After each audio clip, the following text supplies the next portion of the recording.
Hi, I'm Rita Whipple, and this is my Jesus story about how Jesus uses the comments of other people and mostly nature to speak to me. Even as a child, I have to tell you, I wrote this out, and so I'm referring to my notes so I don't leave anything out or repeat myself. So even as a child, I remember noticing and being awed by nature. I came home on the school bus. We lived on a country dirt road, and on either side of the road were these big oak trees with their bare branches against the sky. And I was probably in second grade. So fast forward to 1994, I was just 42 and having a phone conversation with a friend who mentioned a gynecological exam she had had. That made me realize I hadn't had one in 2.5 years since my son was born. I made an appointment, saw a young female doctor, and she discovered a lump. I wasn't practicing self-exam, so I had no idea how long the lump had been there. She sent me to a specialist who turned out to be a surgeon. He tried a needle biopsy, but that failed, so a scan was done and a surgical biopsy was scheduled. In the brief time between his initial exam and the scan, I developed a golf ball sized lump under my arm. After the biopsy, the surgeon said to me, "Someone turned a light on for you." The cancer, I was diagnosed with stage 4 breast cancer. It had spread to my lymph nodes. A mastectomy was scheduled, and regarding my treatment, the surgeon said they're going to want to throw the book at you. I wanted to live. I was fearful for my life. I wanted to see our 2.5-year-old son grow up, marry, have kids. Panic prayers ensued, and the church prayed with me. Our pastor at the time even called a fast for me, and God gave me 3 signs that I would live. The first 2 signs came the evening before my mastectomy. I was out on the cul-de-sac with my son and talking to a neighbor boy. I picked up a stick, and he commented, "Hey, that looks like a cross," and it did. And to me, that spoke, I was like Jesus, anticipating death, and that stick was a reminder to me of his courage, and that there's life even after death. So that cross was the first sign, and I held on to it for dear life.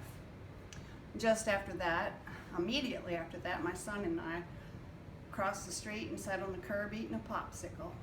And we looked over the rooftops on the opposite side of the street and saw a beautiful rainbow. And you know what that is? That's a sign of promise. The things that people prayed over me, that I would live, that this is not a sickness unto death. I prayed, "Lord, I'm only 42. Give me 42 more years." But the most potent sign came the next morning as my sister and I were driving. She was driving me to the mastectomy. We were driving along West Little York Road, where power lines run parallel with the highway. I saw a large bird struggling to hold on to that power line, and there was something hanging down. I'm looking, and my sister is driving. I thought the thing hanging might be a leather strap and the bird a falcon trained to hunt. I'm continuing to look as my sister is driving, and I realize the bird is flapping its wings to hang on to the power line because it's only holding on with one claw, and its other claw is a snake. I can see its light underbelly as it rises and cools in the hawk's grip. Wow. Imagine the orchestration of timing that required. My sister in the car driving, me, the hawk, the snake, that exact time, that exact morning. God is amazing. I told my surgeon what I'd seen, and he asked me if that was a good sign. I said yes, because the hawk represents God to me, and the snake is cancer. When despair came, when I had fever later in my treatment and I had to go to the cancer hospital ER, I wondered, what if this hawk dropped the snake? But I immediately knew in my spirit that it is not in the nature of the hawk to let the snake escape once he spies it. What reassurance and hope that thought brought to me. My healing was not instantaneous.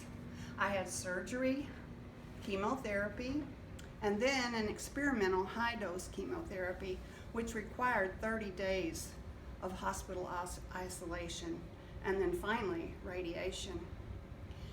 I printed a newsletter at the time telling people what was to come so they would know how to pray for me. The church and even people I didn't know prayed. The church cared for us too in practical ways. So I credit God and the prayers of his people and medical professionals for my life today. As a child, I noticed nature. As an adult, I've come to realize that having eyes to see and notice the beauty and variety of creation is God's gift to me and to others. Sometimes I see something really lovely and say, "Good one, God."